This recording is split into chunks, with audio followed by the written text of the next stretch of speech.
Pose with the bands. Pose with the pose with the pose with the bands. Pose with the pose with the pose with the bands. Bands. Pose with the bands. Pose with the pose with the pose with the bands. Pose with the pose with the pose with the bands. Nah, itu tadi sedikit profil dari anggota kelompok kami.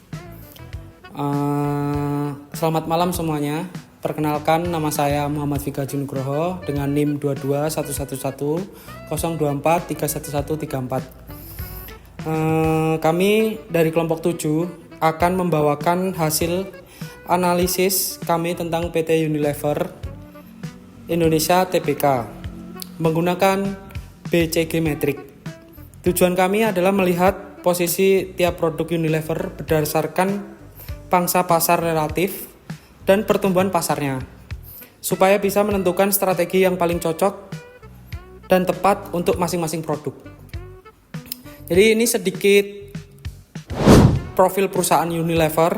Dia perusahaan manufaktur yang berdiri sejak tahun 1933 dan merupakan bagian dari Unilever Group Global.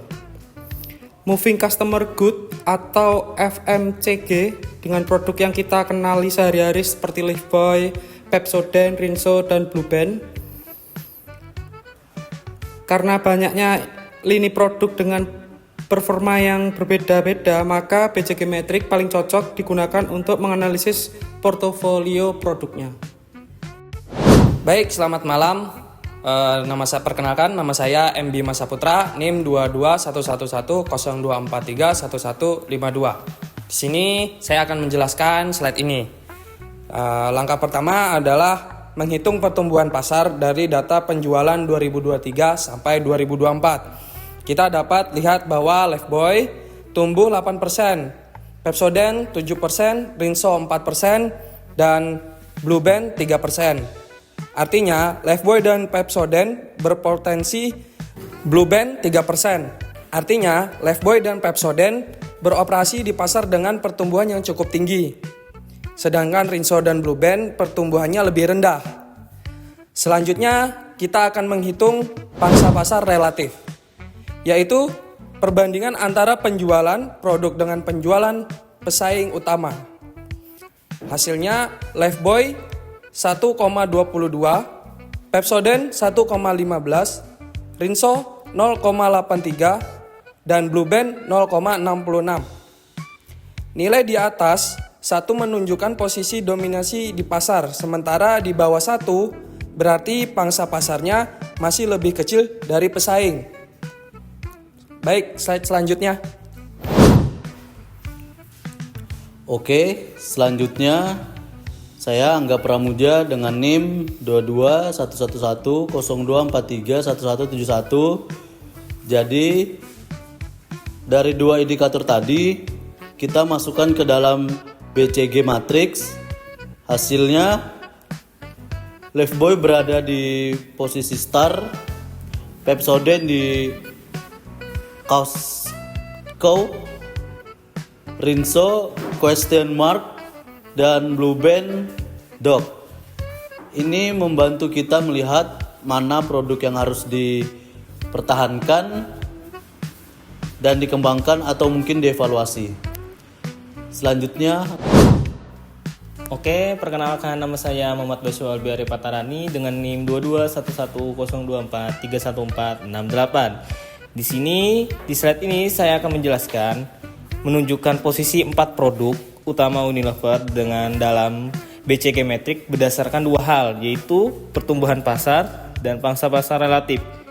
Sumbu horizontalnya ke kanan menunjukkan relatif market share, seberapa besar kekuatannya penjualan produk dibandingkan pesaingnya. Sumbu vertikal ke atas menunjukkan pertumbuhan pasar. Dari grafik ini kita bisa lihat Lifebuoy ada di bagian kanan atas, artinya pertumbuhan pasarnya tinggi dan pangsa pasarnya juga besar, masuk kategori star.